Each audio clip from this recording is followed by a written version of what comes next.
آقا درود بر شما. خیلی از دوستان برای من پیام میزنن که آقا رد اسپاتر شما تخم میکنن تخماشون در میاد یا نه چجوریه. عرض کنم خدمتتون که بله در قشنگم در میاد. الان بریم من یه دونه سنگ تخمی که در اومده رو بهتون نشون بدم برگردیم. ببین عزیزان، این الان یه سنگ تخم رد اسپاتر بالای 500 تا 700 تاست. یکی از دلایلی که تخمای سورو رد اسپاتتون در نمیاد سن ماهی، این که شما از کجا تهیه کردید، ماهی غذا رنگ خورده یا نخورده. این ماهی رنگ طبیعی خودشه.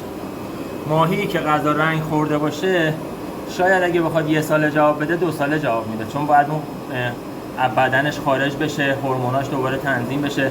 برای همین توصیه میکنم از جایی که غذا رنگ به ماهیشون ندادن برای مولدسازی استفاده کنید. تو پست بعدی باز یه نکاتی راجبش بهتون میگم.